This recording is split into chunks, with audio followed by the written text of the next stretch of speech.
All right, ladies and gentlemen, it's time for another solo leveling Ragnarok chapter. So let's go ahead and get started, shall we?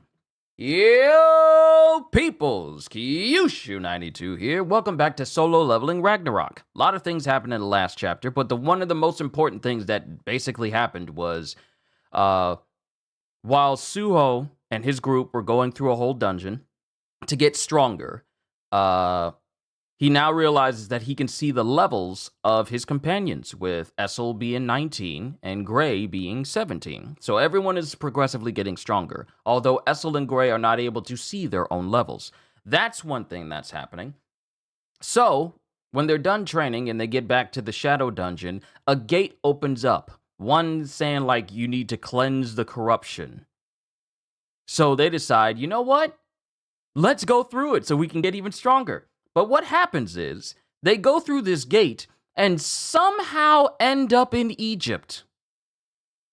Like all the way in Egypt, in a field dungeon, in a pyramid field dungeon that is currently owned by the Scavenger Guild, with an A-rank hunter there by the name of Randolph, who is dealing with a B-rank hunter by the name of Leo, who's trying to, I guess, muscle in on his territory.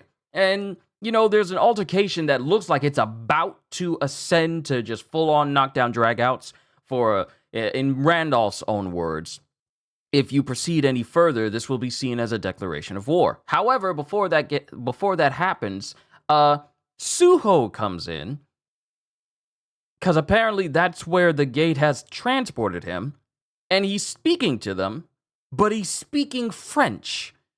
So now we got to deal with Suho being all the way in Egypt with Essel and Gray. So let's see what happens in episode 25. 30 minutes earlier. And Suho's going, I was wondering why there was sand flowing from the gate. Me too. And Gray's there because, you know, here's the thing. Gray has a coat on, but these are clothes. These are robes that they have on that is heat resistant, but, you know, Gray is still hot. So we got Essel, Gray, and Beru along with Suho here. And they step out into the gate, and they're basically here in Egypt. I was wondering why there was sand flowing from the gate. Me too. But I never expected to see a desert-type dungeon. I can feel very powerful mana coming from that pyramid, young master. And it shows the pyramid that the Scavenger Guild currently has control of. But what's all that? They don't look like they belong in a dungeon. There are cars and even a chain link fence. And they slide down one of the, sand hills in order to get closer to one of these trucks. I thought machines couldn't function in dungeons. What are all these cars doing here? Could it be that this isn't a dungeon at all? Or maybe that gate led us to another world. That would be impossible, young master. Well, it doesn't really matter as long as the original gate remains in the Shadow Dungeon. I'll go check to make sure it's still there. I agree. It's good to be sure. And Gray, he's not having a good time. He's a dog.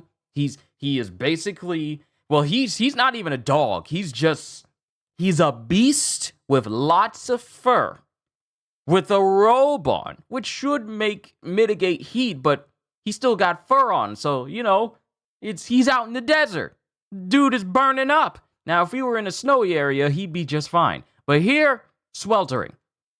But he takes the Shadow Dungeon key and opens up a portal, goes in, and comes back out and goes, How'd it go, young master? And it shows Suho, and he has like this horrified look in his eye as the sun is shining behind him. The gate isn't there anymore. And as he says this, it cuts back to all the people that were sitting outside of the gate, waiting for Suho and everyone to come back. Everyone immediately notices that the gate starts closing. The gate! It's vanishing! Doesn't that mean the boss has been defeated? But that guy is still in there! Quick! We have to call the emergency contact and let them know about this! Back to present. As it shows the Asura Guild and the Scavenger Guild still preparing to square off. And mind you, even though this is a zoomed out view of these two different guilds and Suho and his group here, you can still make out Randolph standing there with his arms crossed, completely unbothered. But we're here in the midst of the pyramid right now. So here we are in the pyramid. And this is Suho thinking it to himself because he also has his mask on in order to hide his face. I'm glad to see other people here. The cars outside must belong to them. They're speaking a different language, so I guess we're in another country. And Randolph and Leo are looking at Suho like he's crazy. Uishizim. What is it? Uishis? Hold on. I need to say this correctly because he's speaking French. Hold on. Let me get it.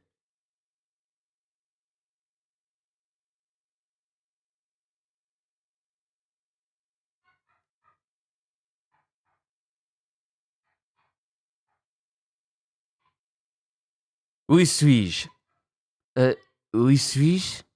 I'm glad I studied a second language as part of my college prep courses. Another hunter. On top of the Scavenger Guild. Now we have hunters coming all the way from Asia to steal this dungeon. What a pain. I didn't think I'd have to deal with so many pests. And Randolph is saying this, and he's just still arm crossed. But he's glaring at Suho.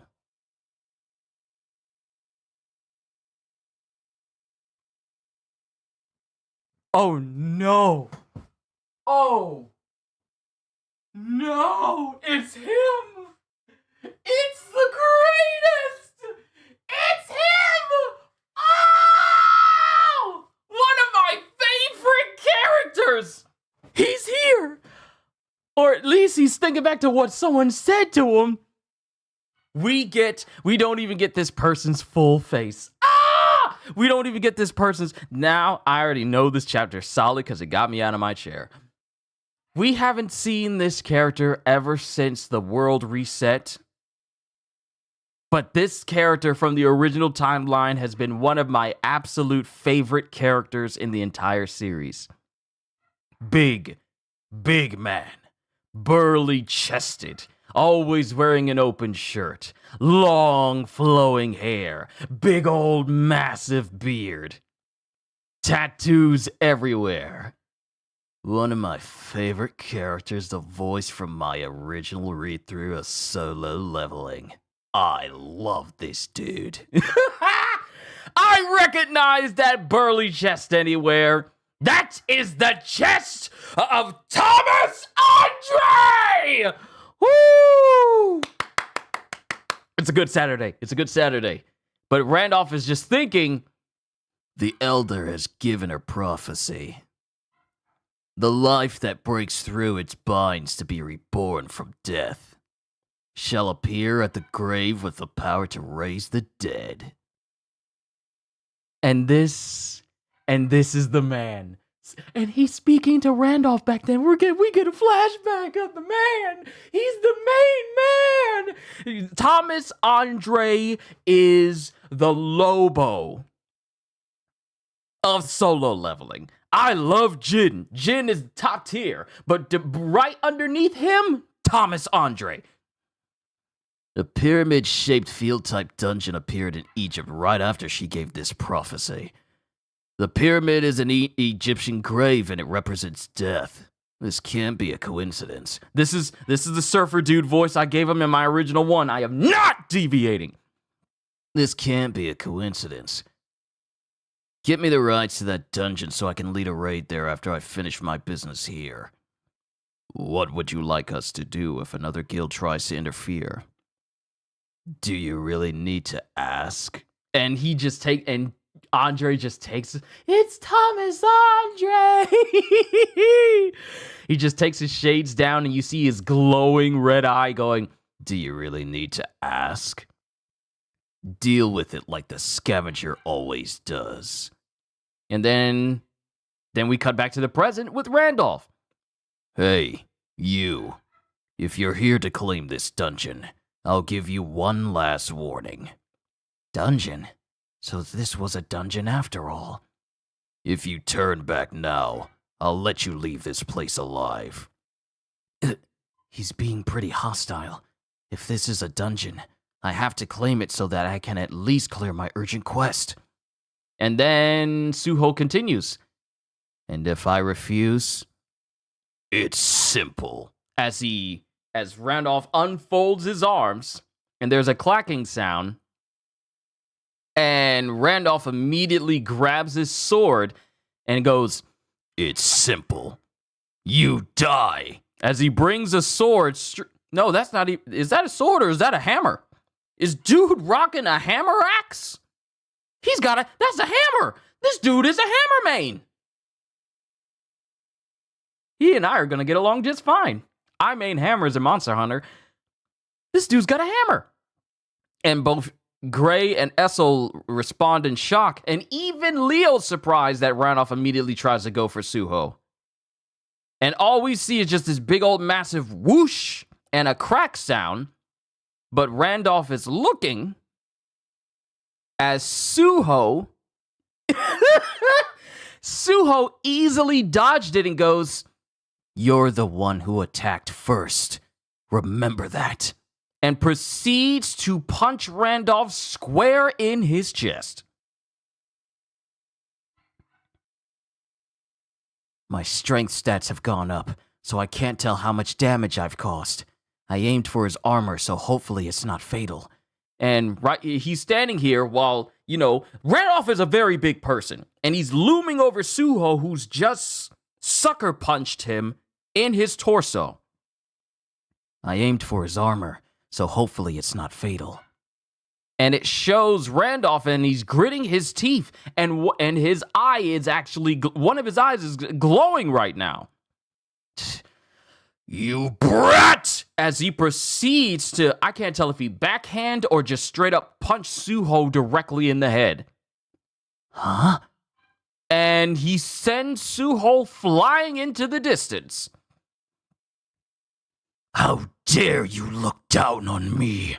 It doesn't matter if you're the Ashura Guild or some hunter from Asia. I'll kill you all! Annihilate them! As he says this to the rest of the scavenger members behind him. How dare you attack our young master! So Essel and Gray are already gearing up to fight. I suppose there was no avoiding this fight.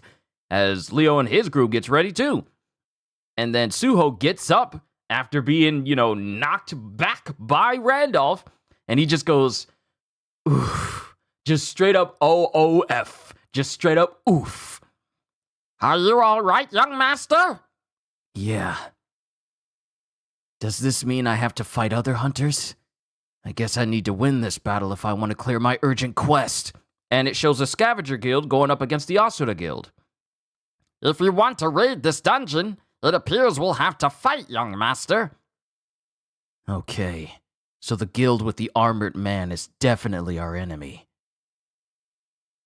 And then there's a whip sound as Suho kneels down and he launches at high speed and he starts bouncing up the wall. Pardon me. He starts speeding up the wall and he gets up towards the ceiling in this pyramid. And he immediately aims towards one of the Scavenger Guild members. And just proceeds to kick. He kicks this dude so hard, he destroys this dude's helmet. This is a solid helmet. I don't know what material it's made from, but this is a solid helmet, and he just kicks this dude so hard, he breaks it on impact instantly. But the guy, I thought this was just going to be a regular rank and fodder member of the Scavenger Guild. No. He gets hit in the face, and he just glares and grins at Suho going, impressive. Why would such a weak hunter like you try to go against the Scavenger Guild?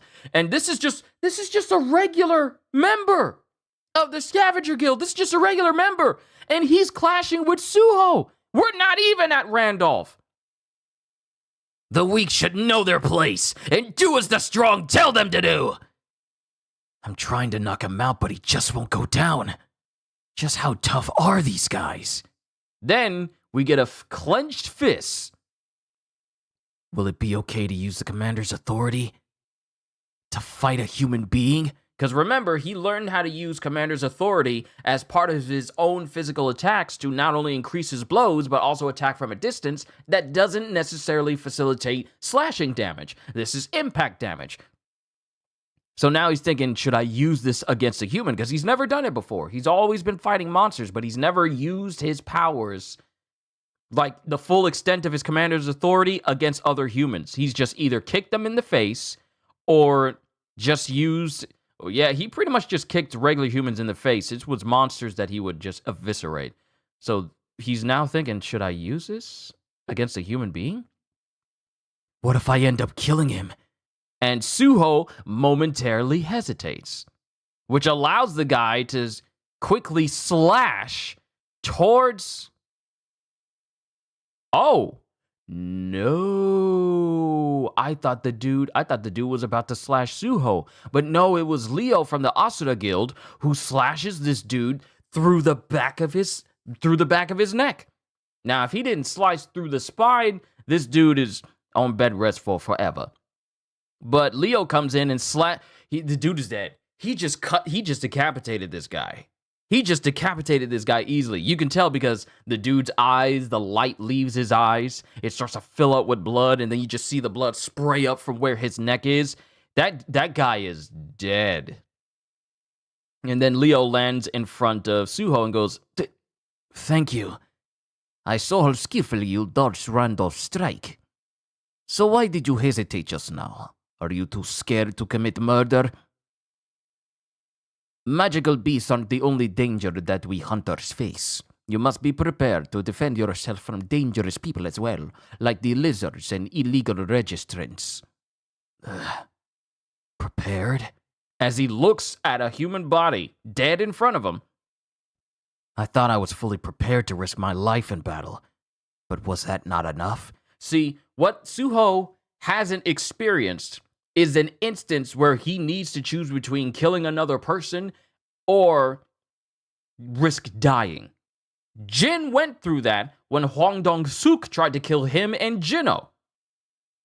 That was the first time that Jin ever did something like that. And he did surprisingly well with the end result. But Suho has not been put in a position yet where he has to make that decision. So now comes the dilemma. He wants to fight, but the thought of instantly killing someone does not come to mind. Because he hasn't been pushed in that direction yet. I thought I was fully prepared to risk my life in battle, but was that not enough? I've never felt the need to murder anyone until now. Because remember, it just shows him non-lethally dealing with the Hyena Guild back when they had all those people, before we came across Brokey and Gray. Not even while I was fighting the Hyena Guild. See? So I knew it was going to go in this direction because we just talked about this a couple of minutes ago. Not even while I was fighting the Hyena Guild. I could go easy on them because there was such a drastic difference. I could go easy on them because there was such a drastic difference in our powers. But how much longer will I be able to keep my hands clean? This might be the fight where Suho's going to have to choose. Don't know, but we'll see. Sooner or later, I'll find myself in kill or be killed type situations. Or situations where I'll have to kill someone to save another. That's just the reality of this post-cataclysmic world. I was too focused on leveling up to realize that I can no longer cling to the ideals I had before the cataclysm. That's the only way. That's the only way I'll be able to fight Lee Min-sung. I'm Liu Sing of the Arsura Guild.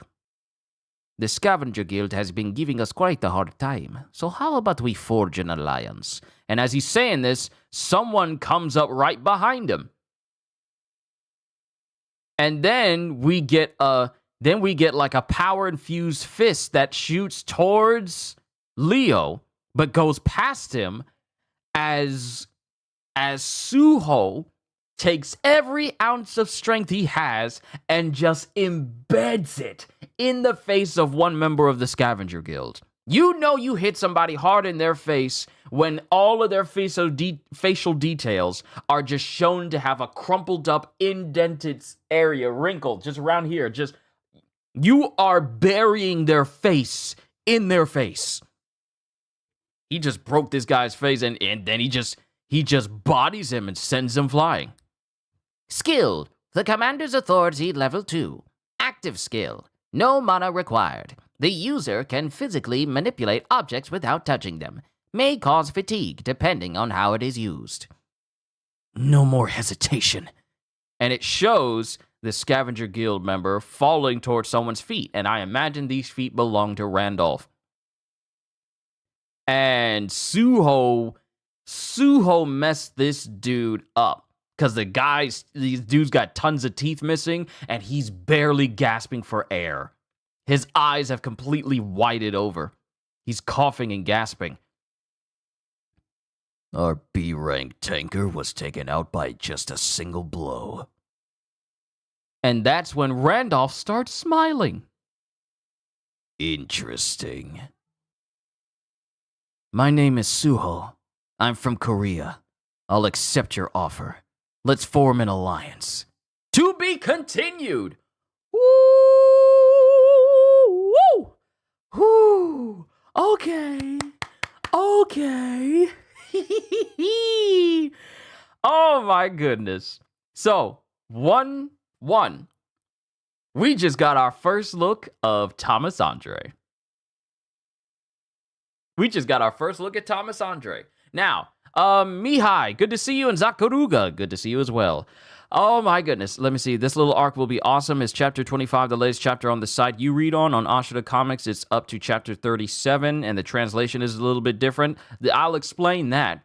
See, people will get the chapters before they go out officially, and they'll try and translate them for themselves. So where I'm reading from is one of the official publishing sites for Solo Leveling. The same translation you hear me talk about whenever I do these reactions are the same ones I have on the hardback copies of Solo Leveling itself, that people can buy in stores. So while people will get these chapters out early because they go all the way to find it, and try and translate them early, those are not official translations and not the ones that the author has actually put in. Those are just fan scans. That's the reason why we call them fan scans. So I read from Tapas, and in CDs, I read from the same place all the time. I'm strictly official when it comes to reading manga and such. I don't do fan scans like I used to anymore. Of course, if you want to find a different option than where I'm reading from,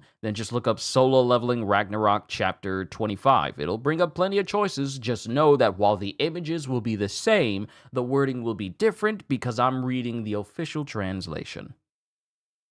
But let's talk about this chapter today.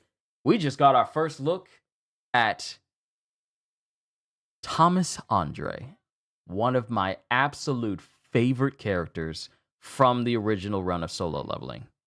I sensed that where you was reading. Yeah, I read there all the time. I didn't at the beginning, but, in order for me to be a professional, I just read from where it actually puts out the chapters, for the beginning after the end, and Solo Leveling Ragnarok and the like. But this chapter brought Thomas Andre. Now, it remains to be seen if he's still a world-class national hunter, or not. It remains to be seen. But he's still in charge of the Scavenger Guild. That's the crazy thing. Even after all that's went down, he's still in charge of the Scavenger Guild, and the dude is still just as big as ever. Like, hold on. Let me just go back up the page when Randolph was speaking to Thomas Andre back then. So let me see. Yeah.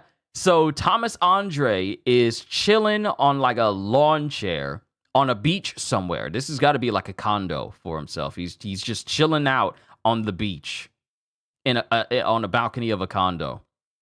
His hair doesn't look as wild because I don't know if it's because he's holding his hair down while he's laying down or that's just the new look of his hair. But he's laying down and Randolph standing up just manages to be a little bit over Thomas Andre's head. Just a bit. And this is Randolph's standing up neck right like a solid 3 feet away from Thomas Andre, which means that Thomas Andre is still big. This Joker is big. That's a big boy.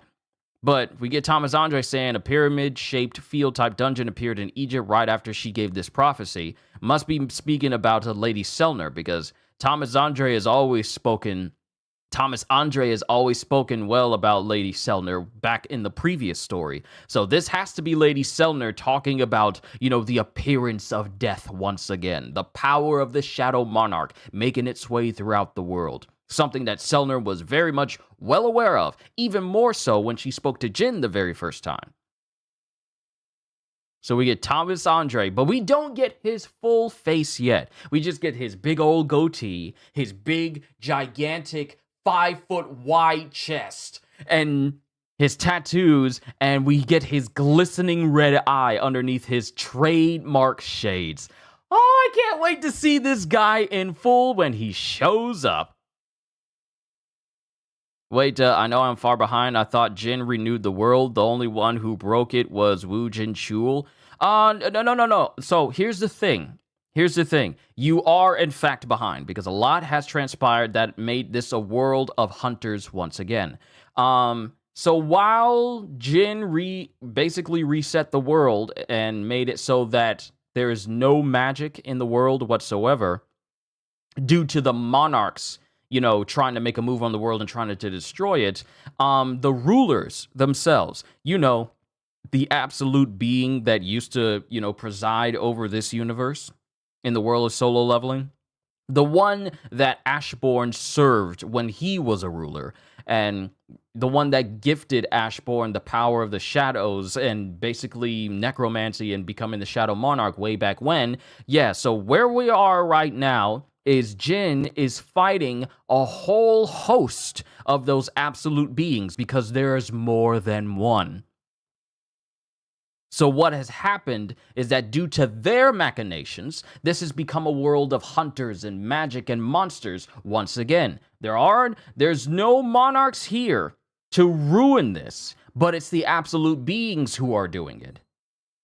It's the supreme and absolute ones that are trying to basically ruin the world and take it over, because when we got the beginning of this story, it shows that basically everything that goes down was just literally because the absolute rulers are bored and they just want to see stuff happen.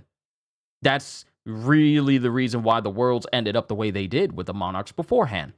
So now, Jin, seeing just how much of a major threat they are, goes up into space, where these absolute beings are attempting to take down the Earth. He goes and he's been fighting them ever since. Jin, by himself, is fighting a whole horde of absolute beings who are trying to destroy the world.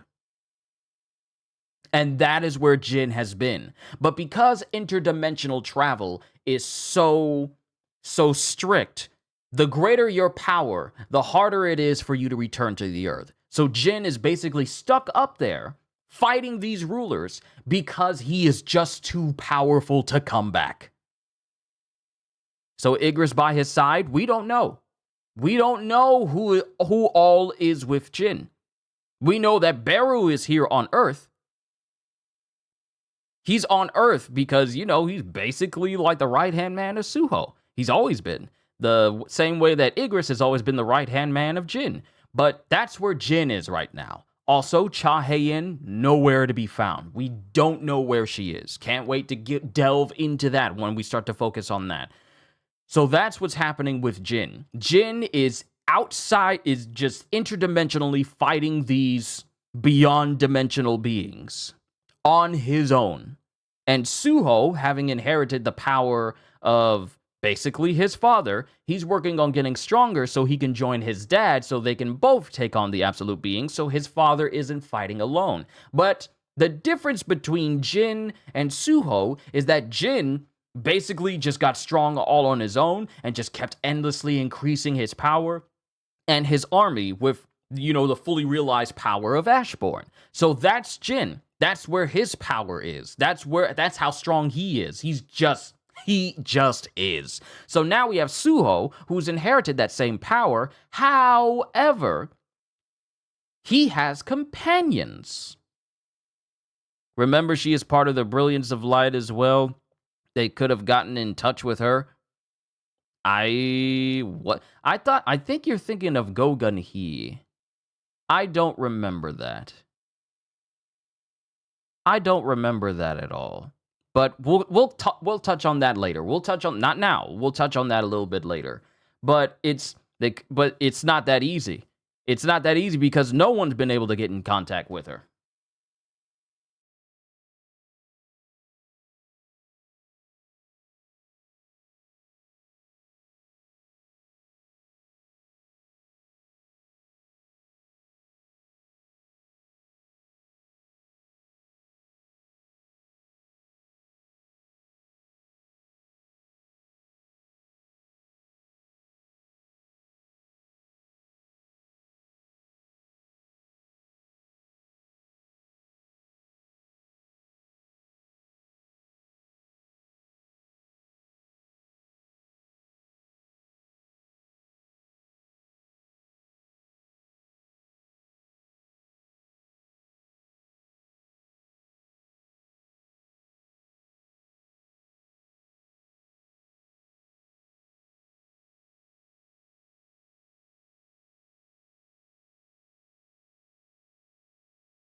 All right, I'm back. Don't think Cha Hae was in contact with them. No, she wasn't. See, because it's already been established that Cha Hae-in has gone missing and no one knows where she is whatsoever. So trying to get in contact with her is kind of a moot point right now. You know what I'm saying? The being could have gotten in touch with Cha Hae-in being Brilliance of Light. Oh, that's what you mean. But that's just going off of the assumption that someone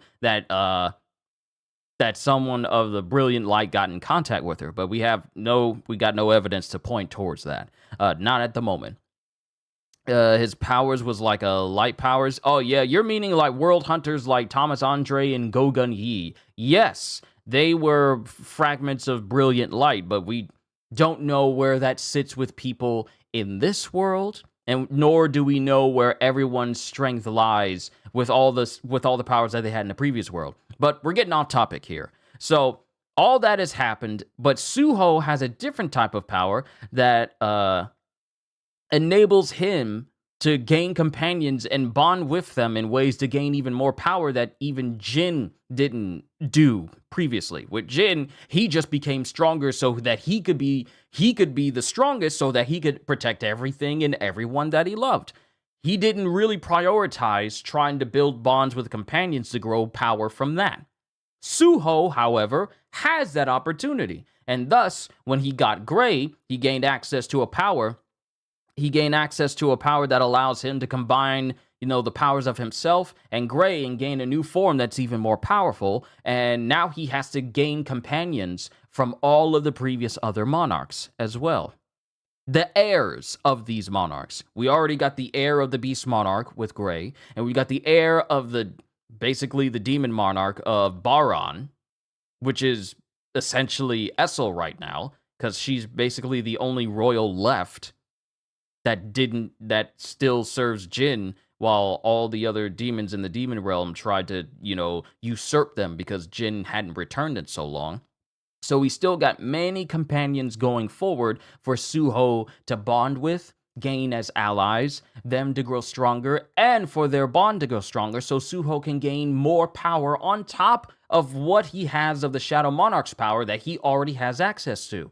So, in retrospect, Suho is going to gain a lot of power in the future. But what's important is that we now have Suho here's the thing. Suho has been trying to get stronger to take on Lee Min-sung, who is an A-rank hunter. And now he's in a situation where he's fighting an A-rank hunter from what could possibly be one of the strongest guilds out there, under the tutelage of Thomas Andre, no less.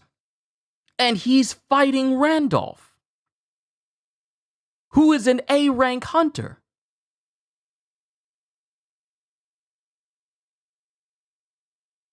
And this is currently a situation where Suho is wondering, maybe if I just knock him out, that'll be good enough. But it's not enough. It's not enough. Because Randolph is actually insulted when Suho, Lee Min-sung sounds familiar. You remember the High Sedity dude, the actor, the famous actor and celebrity that got an A rank and it was getting all the praise, but as soon as Jin walked out and got reevaluated and it was confirmed to be the newest S rank for Korea, he immediately overshadowed Lee Min-sung from the previous world. Lee Min-sung is now, he's now in this world, still trying to, keep all that same popularity. However, he has made a deal with the Apostles of the Iterum, which is basically the Absolute Beings group that Jin is fighting. He made a deal with them to kill his driver because while Lee Min-sung awakened as an A rank, his driver awakened as an S rank. So Lee is working with the Apostles of Iterum, that whole group, in order to kill his driver, in order to put the world back in order because he sees his driver as being less than him. And therefore, he needs to die because I can't have anyone be better than me, let alone my own personal driver. Because his driver left. He says, yeah, I'm going to start a guild. Hey, you want to join me? And that just sent him over the edge. Just a whole hierarchy, as he puts it. But Suho is here, in Egypt, no less, speaking French. And now he has to deal with the Scavenger Guild. Good thing he doesn't have to deal with the Asura Guild, because the Asura Guild wants to temporarily form an alliance with him in order to bring down Randolph and all the rest of the Scavenger Guild members. But the main crux of this chapter is Suho has been fighting humans in a non-lethal way. And unlike Jin, he really hasn't been put in a situation where he has to decide between killing a person or being killed. Those are his choices, but he hasn't been put in that situation yet. But now he's in a situation where that topic is going to have to come up sooner or later. All this time he's been dealing with humans, but he didn't have to do too much because the humans he was fighting were vastly weaker in comparison to him. But now, where's our boy at? Yujin-Oh? Oh, he's here. He's the one. Okay, so let me just catch you up on Yujin-Oh. So Jin-Oh is the CEO of Agensoft, which is a gaming company. And he is Suho's uncle. And he got his memories back. Beru unlocked all of Jin-Oh's memories, so he can remember everything that happened in the previous world. So Best Bro is 100% back. So he's funding these gates that Suho is going through. And one of them just happened to be one where it kind of closes on him, and he's now in Egypt. That's got people worried. You know, the same thing that Jin and Jin-Oh were doing, where they would go into the gates themselves, but people would just be outside and they still get paid. Suho is doing the same exact thing, thanks to Uncle Jin-Oh. So that's where a lot of this went down. Oh, you crying? Yes. Best Bro is back completely. He's back completely. But that's Jin-Oh's doing real good. I guess I have to catch up. Yeah, you got to. I got 24 other streams for you to catch up with. but it's very good. I'm glad he got his memory. I'm glad he did too. So now it's less guesswork. But now Suho is in a position where he has to decide whether he's going to kill or be killed, because the Randolph Guild, I mean, not the the Randolph Guild, the Scavenger Guild, by Thomas Andre's very own submission, just handled them like any scavenger would. And Randolph, very ticked off that Suho didn't try to kill him with that one punch, thought he was taking pity on him and says, like, I'm going to slaughter every last one of you, annihilate them. So now we're in a thank Beru, even though I don't like him like everyone does. Igris is my number one. Oh, Igris is my number one too. Right next to him is Beru. But Randolph is upset, and he tells the rest of the Scavenger Guild to kill everyone. So now Suho is trying to deal with, I can't pull my punches because they're human. Because like I said, Jin has already been in a situation where he had to choose to kill the people in front of him or risk dying. Now Suho may be in that same situation, but I can't think of a worse guild for him to be having this situation than one that is ran by Thomas Andre. See, with Hwang Dong-suk, he was just rank and file, but, had a penchant for killing other people in order to reap all the rewards for himself. That's one thing. But Suho is now in that life or death situation, but the guild affiliated with the people he's facing are part of a possibly very powerful guild with one of the strongest characters in all of the original Solo Leveling run. This is Suho's life or death situation. I can't think of a worse guild. See, he thought that Lee Min-sung was going to be an issue. He's right here with the right-hand man of Thomas Andre, and Thomas Andre's right-hand Randolph wants to kill him. I can't think of a worse guild to have this situation with. But if he prevails, he will definitely be strong enough to take on Lee Min-sung. And we're going to have to wait until next week to find out. I've already gone way over my time. The newest episode for Solo Leveling Season 2 is probably out right now. So I'm going to need to go ahead and do my reaction to that. But overall, this was a very good chapter. My man Thomas Andre, we caught a glimpse, a reference to Lady Selner, and now Suho about to fight, because he's siding with the Asura Guild. A temporary truce to take on the Scavenger Guild. I can't wait for next Saturday! Next Saturday is going to be very fun. I can't wait to see where this chapter goes. But I'm done, ladies and gentlemen. Time to react to the newest episode and get that out to you guys as soon as possible. So, firstly, I just want to say, if you made it to the end, thank you, everybody, for showing up. I really do appreciate it. Everything you do for me towards this channel really does help this channel grow even stronger, and I just want to say how grateful I am to all of you. Hope you all enjoyed. Can't wait to see you all in my next video. Like, comment, and subscribe if you haven't already, because I am always looking forward to entertaining you. So have a fantastic day, and once again, as always, later, peoples!